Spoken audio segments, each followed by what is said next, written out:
Graça e paz perfeita vos seja multiplicada. Estamos na lição de número 8, da data de 24 de agosto de 2025. O tema da lição é uma igreja que enfrenta os seus problemas.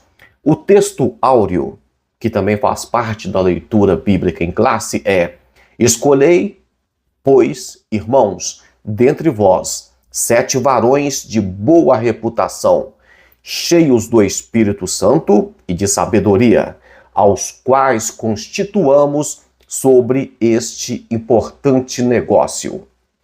A verdade prática é: uma igreja cheia de sabedoria do Espírito Santo age sabiamente para resolver os seus conflitos. Então vemos aqui no texto áureo.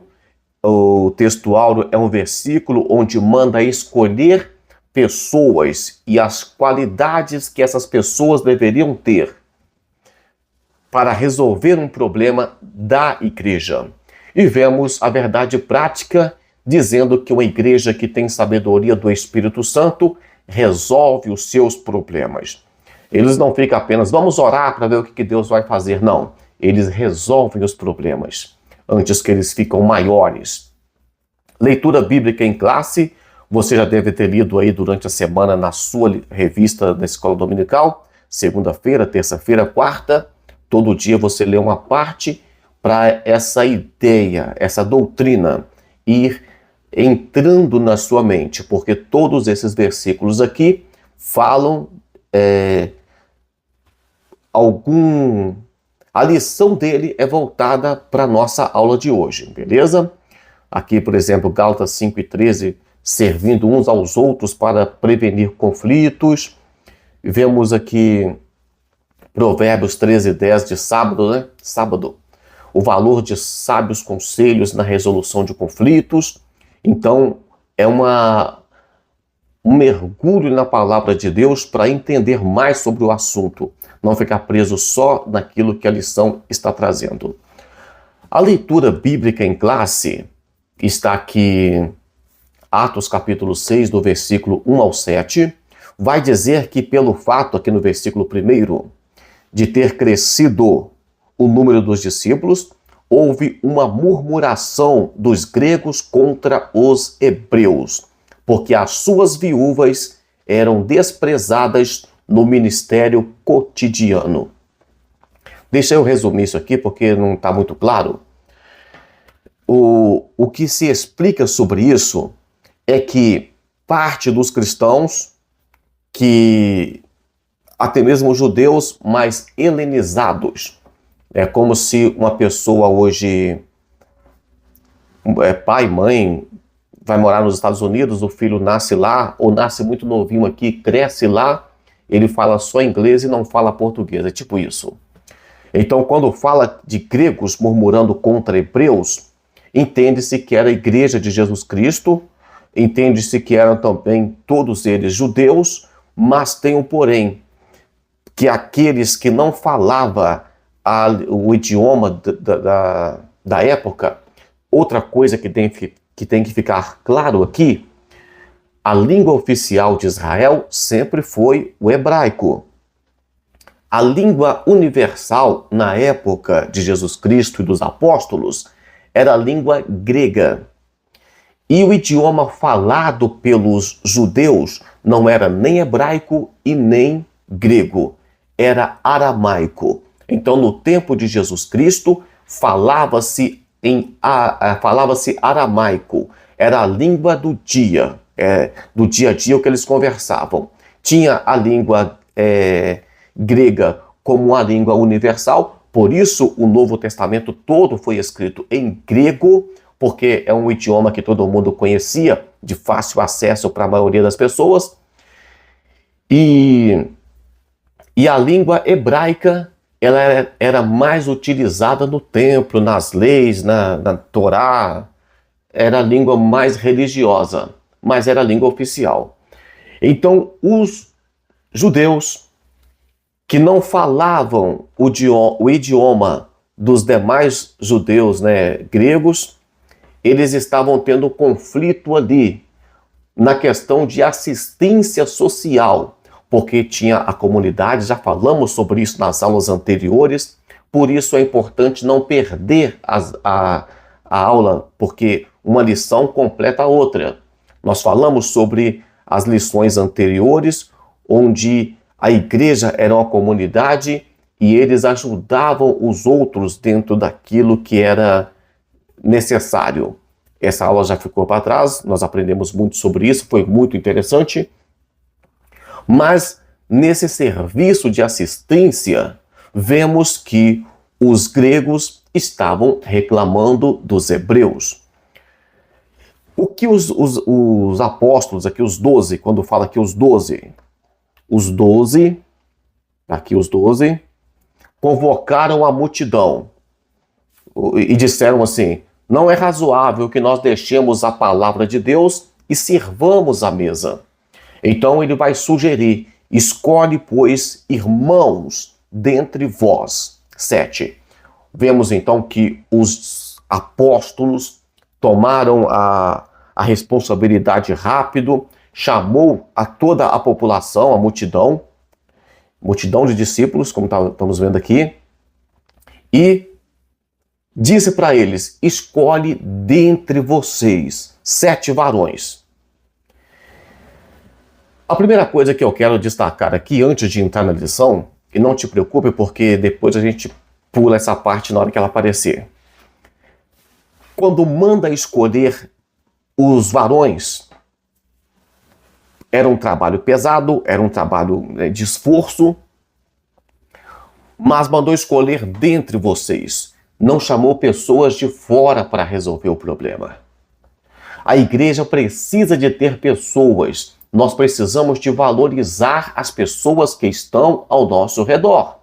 Por exemplo, se anuncia na igreja que domingo que vem, ou daqui a um mês, vai ter um pregador não sei de onde. É comum as pessoas virem porque vai ter um pregador de fora. Mas a igreja precisa de ter pessoas que possam ser escolhidas quando necessário, quando preciso for. E vemos aqui então que no versículo 3, dentre vós 7 varões, aqui vem a parte interessante. Olha só, de boa reputação, cheios do Espírito Santo, e de sabedoria, os quais constituamos sobre esse importante negócio. Então, 3 características que esses obreiros, que esses diáconos deveriam ter. A primeira característica é boa reputação. Observem que, para nós, a primeira característica seria ser cheio do Espírito Santo, um crente salvo por Jesus Cristo. Mas aqui colocou a reputação desses irmãos, desses diáconos, em primeiro lugar. Boa reputação. Depois, cheios do Espírito Santo. E depois, e de sabedoria. Então, 3 coisas que não pode faltar na vida de um obreiro. Na vida de um obreiro. Nós estamos falando aqui de servir no serviço cristão, no diaconato. Mas se o diácono precisa de ter essas características, pastores, evangelistas, missionários, todo obreiro precisa de ter. Na verdade, todo cristão precisa de ter, porque todo cristão, todo crente salvo é um servo de Jesus Cristo. Diácono não é aquele que serve.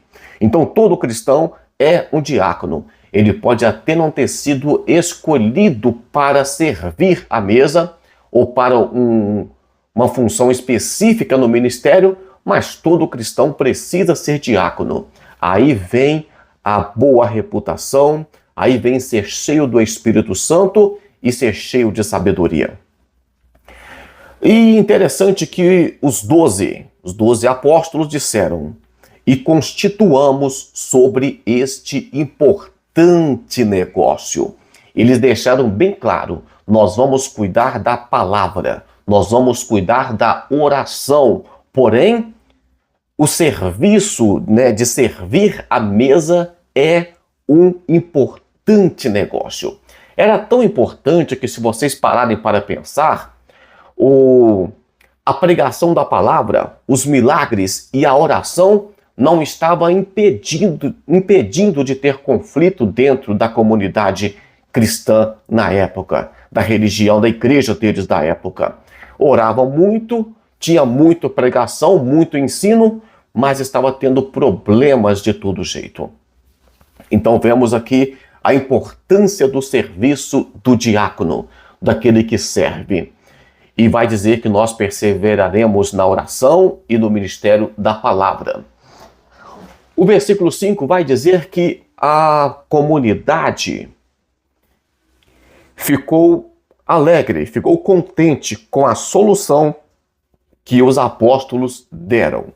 Então escolheram Filipe, Prócoro, Nicanor, Timão, Pármenas, Nicolau, prosélito de Antioquia. Esses foram os escolhidos, os primeiros diáconos da igreja. Quando apresentaram aos apóstolos, eles oraram e impuseram-lhe as mãos. E vai dizer assim o versículo 7, crescia a palavra de Deus e em Jerusalém se multiplicava muito o número dos discípulos e grande parte dos sacerdotes obedeciam à fé. Sabemos que terminamos a leitura bíblica, a leitura bíblica de classe, mas vemos aqui que aprendemos que a escola dominical, a revista, ela tem 3 itens, Começa aqui no item 1, como vocês podem ver aqui, identificando conflitos. Depois temos o 2, a delegação de tarefas. E o terceiro é seguindo os princípios cristãos. Vamos falar sobre esses 3 itens do nosso estudo da revista de hoje. Então já entendemos que o conflito na igreja era porque uma parte dos cristãos que eram helenizados estavam se sentindo excluídos pelos demais. Na introdução está escrito assim, vamos para a parte aqui, para o segundo parágrafo aqui, vai dizer assim, a criação do ministério dos diáconos não foi para estabelecer uma hierarquia, mas para organizar o serviço social da igreja, mostrando que todos os líderes são chamados a servir.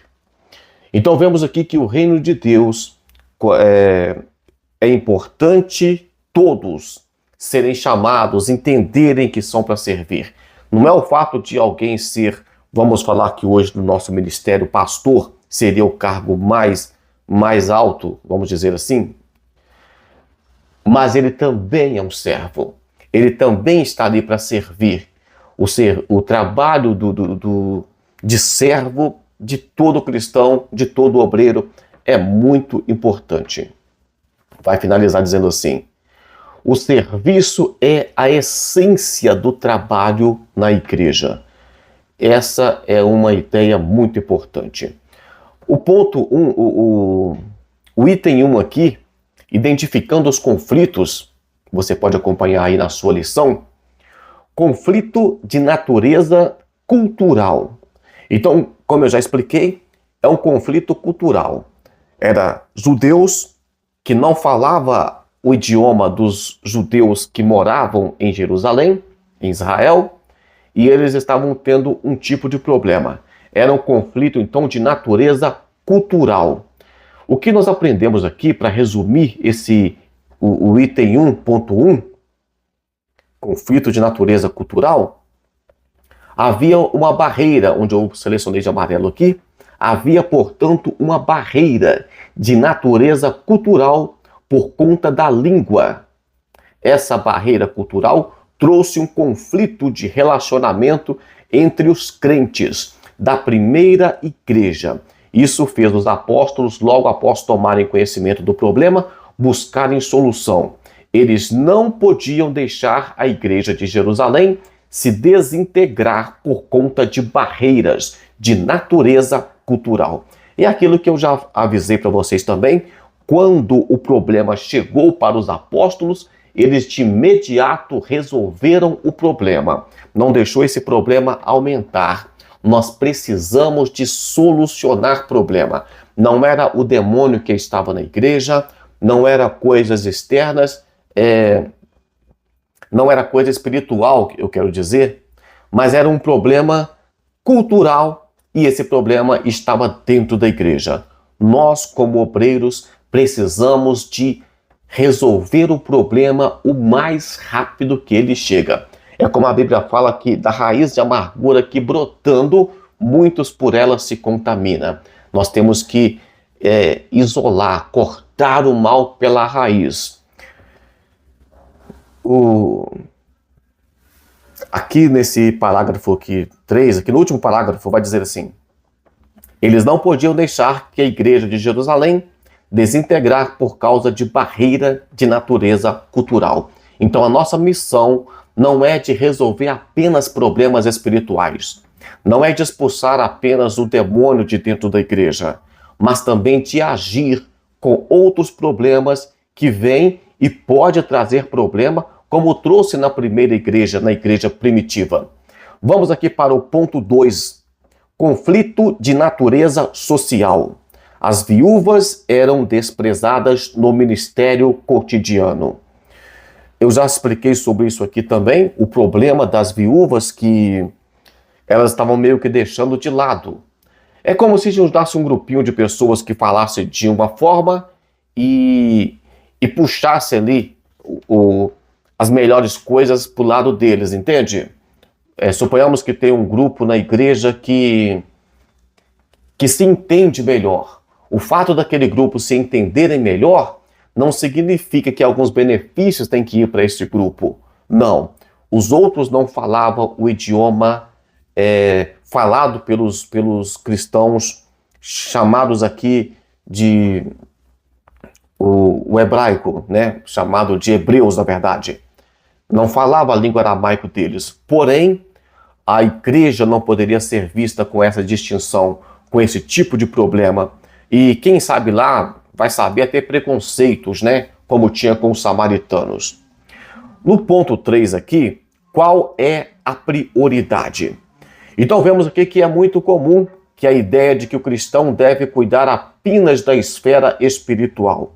Quando falamos aqui da prioridade, estamos analisando uma questão, porque às vezes preocupamos muito com o problema do demônio, do ataque do adversário e esquecemos de que o problema cultural e o problema social afeta de maneira agressiva os cristãos. O problema que eu tenho no meu serviço, isso atrapalha às vezes a minha presença no culto, a forma como eu chego cansado ou não no culto, isso interfere diretamente na nossa vida. Não só a questão também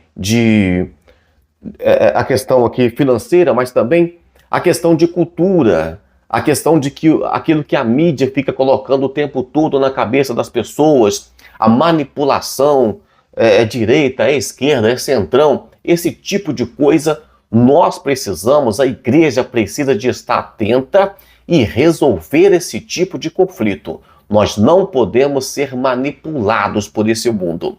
A Bíblia deixa bem claro que nos quais o Deus deste século cegou o entendimento dos incrédulos, para que não resplandeça neles a luz do Evangelho, que é a glória de Deus. Não importa se foi Paulo Freire quem falou, não importa se foi Nietzsche quem falou, a palavra de Deus está acima de qualquer filosofia, de qualquer psicologia, de qualquer coisa que você imaginar, de política. A palavra de Deus é pura e verdadeira para nós.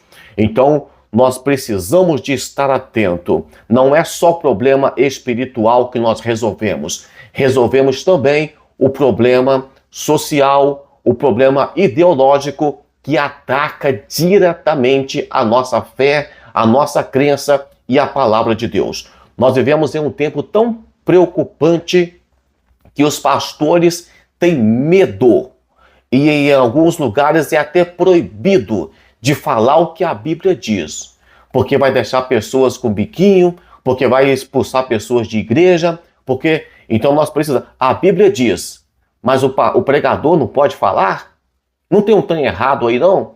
E eu sei que nós passamos desse ponto já, de questionar se está errado ou não, porque se falar, vai ter problema, vai ter processo e vai perder pessoas, membros da igreja, sim, com certeza que vão. Mas quando eu percebo que nem tudo que eu penso ou tudo que está escrito na Bíblia eu posso falar no microfone e no altar da igreja, significa que nós já estamos contaminados pelo mundo e a igreja precisa de ter ciência disso.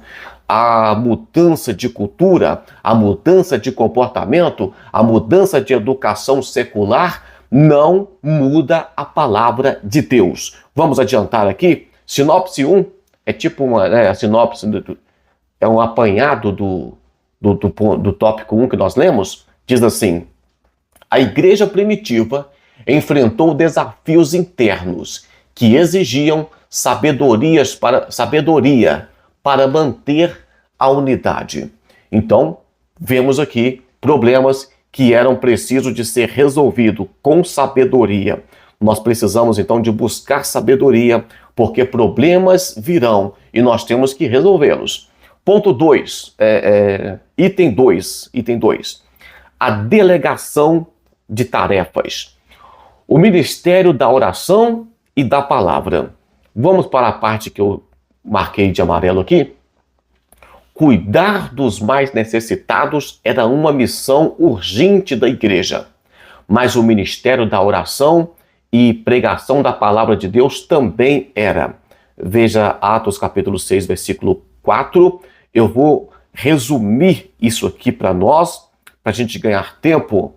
Estou dizendo que nós precisamos de priorizar tanto a oração e a palavra, como também precisamos de priorizar a obra social da igreja. É claro que a lição de hoje não é para falar sobre obra social da igreja e nem sobre oração. É para falar sobre resolver o problema. O título da lição é esse: uma igreja que resolve os seus problemas, os seus conflitos. Então, aqui no ponto 2, no item 1, no item 2.1, vai falar sobre a questão da prioridade. Oração, palavra, mas também a questão do social, a questão também de socorrer aquele que está precisando, de ajuda. Vai falar que os dois lados, é necessário. O ponto 2 do item 2 vai dizer assim: não há conflito entre tarefas. Então, porque o fato de os apóstolos terem escolhidos ficarem servindo, os apóstolos se dedicarem à oração e à palavra, e escolheu os diáconos para servir à mesa, não se trata de uma questão de melhor ou de posição, de hierarquia. Como eu já falei sobre isso lá na leitura em classe, vamos pular essa parte. Assim como a igreja ora e prega, mas não cuida dos necessitados, ela falha em sua missão. Da mesma forma, se a igreja se torna apenas um centro social, negligenciando a oração, é o que nós estamos falando. Se a igreja começar só a fazer ajuda social, distribuir cesta básica, ajudar as pessoas que estão com fome, ela deixa de ser uma igreja, né? Ela passa a ser um centro social. E já tem um governo que faz isso. Mas se a igreja também ficar só orando também, ela perde uma outra característica que a igreja que começou em Jerusalém tinha. O ponto 3 aí, a diaconia. Esse foi destacado que o trabalho do diácono ou da diaconisa é um importante trabalho, mas o comentarista da lição, ele não vai focar na etimologia da palavra. Vai dizer que tem mais a ver com a função do que com a forma. Por quê? Porque todo crente salvo em Jesus Cristo precisa de ser um diácono. Vemos aqui na parte amarela que eu marquei aqui, esse entendimento apostólico contradiz o que muitos pensam atualmente a respeito do serviço da diaconia. Infelizmente, há os que enxergam um diácono como um obreiro de classe inferior. Eu já expliquei sobre isso aqui também. O serviço do diácono é tanto importante quanto o serviço daquele que prega a palavra. Aquela pessoa que fica na porta da igreja recebendo as pessoas que chegam, todo o trabalho é muito importante. Às vezes a pessoa é um ótimo pregador, mas não tem um carisma para ficar na porta da igreja. E por falar em ficar na porta da igreja, não é só carisma também. Precisa de ser pessoas também que têm disposição. Aqui o texto falou, escolha varões. Não é qualquer tipo de pessoa, não. Quando fala que é varão, é uma pessoa é forte, é jovem, pessoa que tem condições de trabalhar. Se entra algum bêbado ali, alguém querendo bater nos outros na porta da igreja, querendo quebrar a igreja, os porteiros da igreja, aqueles da recepção, é que vai tomar frente. Estamos acostumados hoje, né? Tá muito tranquilo a igreja, mas quando eu era criança, a gente via o porteiro da igreja como segurança da igreja. A verdade é essa.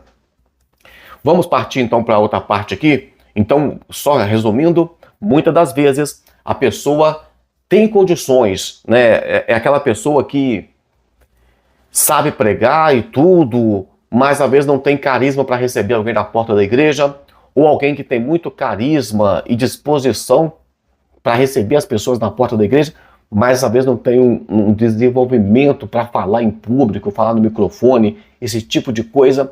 Por isso, na igreja, é importante cada um ter a sua missão, a sua função e saber respeitar os limites, né? Isso é muito importante. E já estamos no ponto 3 aí, no item 3, né? Item 3.1. Seguindo os princípios cristãos. Ponto 1. Privilegiando o caráter. Eu já falei sobre isso aqui lá na leitura em classe, que o caráter foi colocado antes de ser cheio do Espírito Santo e antes da pessoa ser cheio de sabedoria. Então não adianta você colocar alguém que é muito sábio, mas é um caloteiro, é um 7-1, é um golpista, para tomar conta das coisas da igreja. Não adianta você colocar o lobo para cuidar das ovelhas. E também precisa da pessoa ter bom caráter, ter ética. E vamos continuar aqui. O texto vai dizer assim: escolhei, pois, irmãos dentre vós, 7 varões. Deu o número correto, então vemos aqui que os apóstolos, eles decidiram, é tanto, é X. Resolva dentro disso, quero 7. Dentro de vocês, não mandaram escolher pessoas externas, já falei sobre isso também. Dentro da igreja, precisa de ter pessoas que resolvam o problema. Varões de boa reputação, cheio do Espírito Santo e cheio de sabedoria. Boa reputação, isso aqui é uma coisa de caráter. Às vezes a pessoa nem cristão mas é uma pessoa que tem um bom caráter. É uma pessoa que não anda na mentira, que não anda dando golpe nos outros, pessoas que não andam falando mal dos outros. Então é preciso a gente observar que o fato de alguém ser um cristão não quer dizer que ele tem bom caráter.